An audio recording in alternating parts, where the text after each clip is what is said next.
Gmail, et si la limite la plus frustrante de Google venait de disparaître?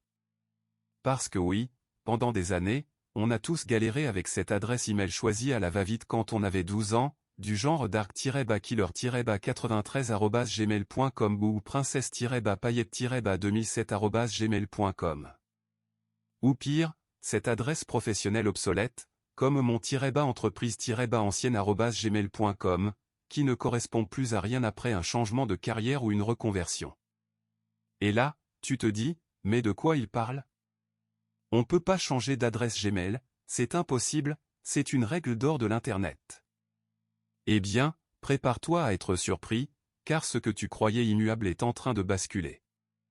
Parce que oui, mes amis, ce qui était autrefois une légende urbaine, un fantasme pour les geeks du monde entier qui rêvaient de corriger leurs erreurs de jeunesse numérique, est en train de devenir une réalité tangible.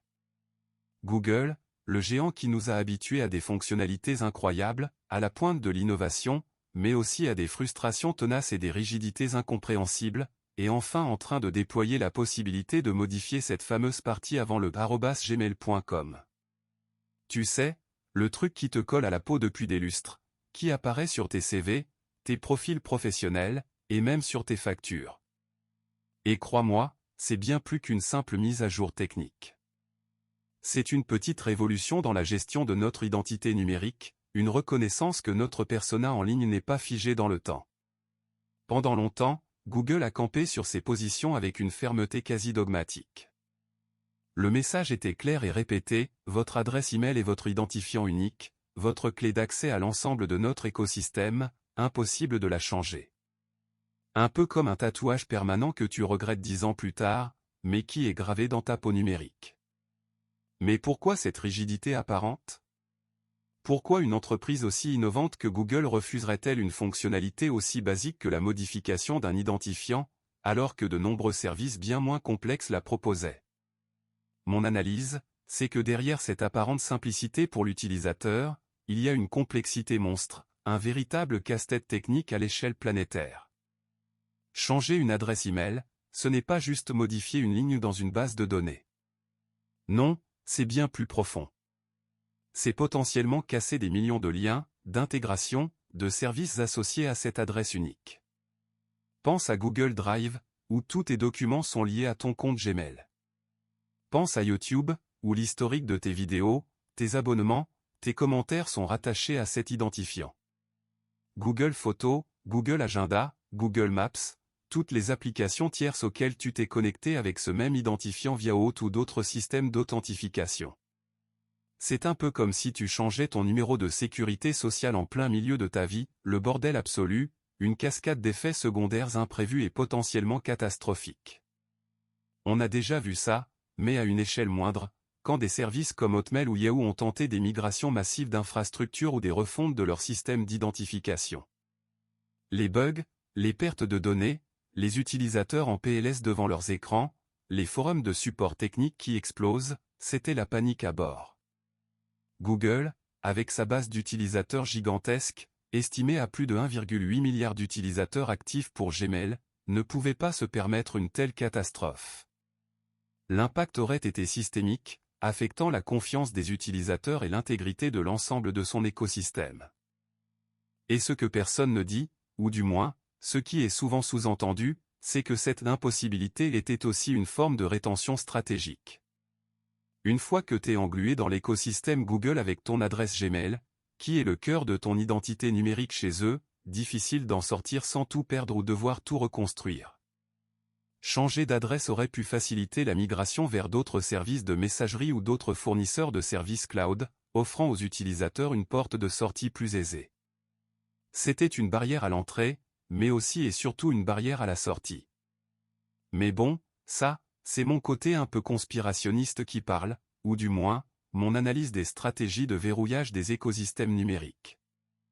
La réalité, c'est que techniquement, c'était un défi colossal, une montagne à gravir pour les ingénieurs de Google, qui devaient repenser une architecture vieille de près de 20 ans. Et là, après des années de recherche et développement, ils ont enfin trouvé la parade. Comment? En faisant ça de manière extrêmement progressive, par phase de tests rigoureuses, en commençant par des groupes restreints d'utilisateurs, pour minimiser les risques et identifier les bugs potentiels avant un déploiement plus large. Un déploiement maîtrisé, c'est la clé de la réussite pour une fonctionnalité aussi sensible et impactante. Ils ont probablement mis en place des systèmes de redirection complexes et des bases de données de correspondance pour que les anciens identifiants continuent de fonctionner en arrière-plan pendant une période de transition, assurant la continuité des services.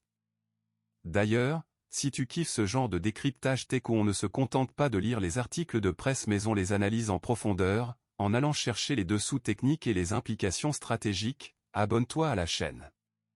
Ça m'aide énormément à continuer ce travail de fond, et tu ne rates rien des prochaines vidéos qui décortiquent le monde numérique.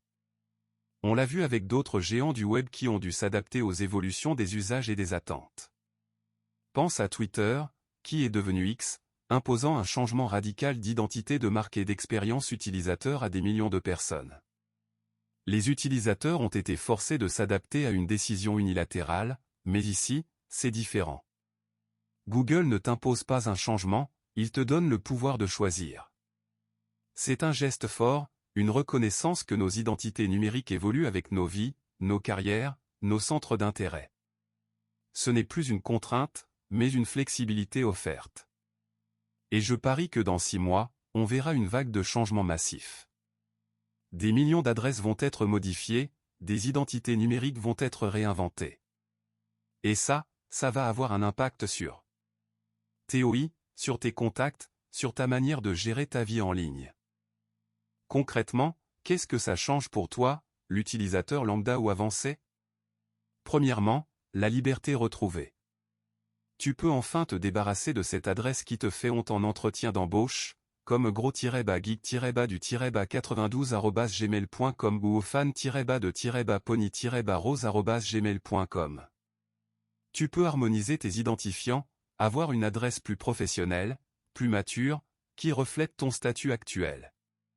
Fini le pseudo de gamer de tes 15 ans qui te suit comme une ombre numérique embarrassante.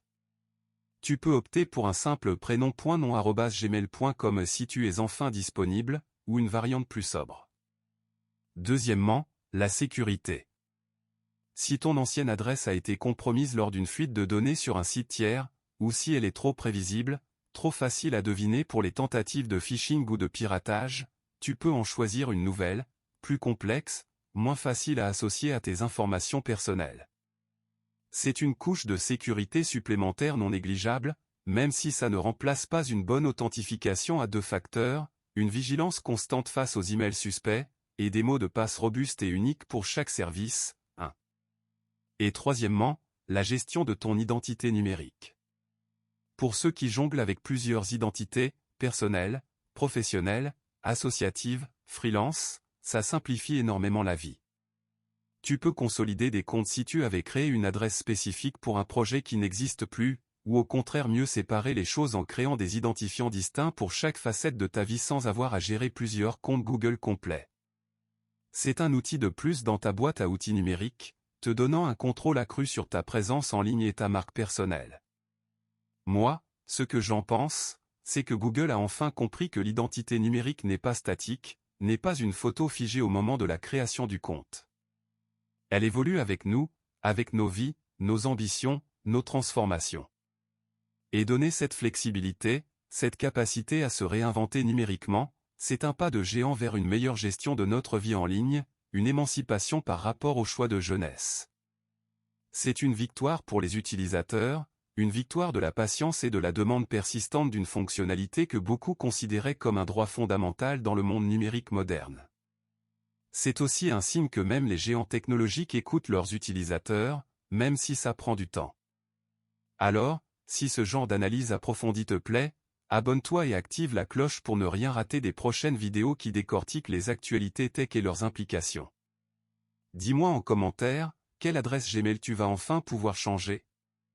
Quelle est l'adresse la plus embarrassante que tu as traînée pendant des années?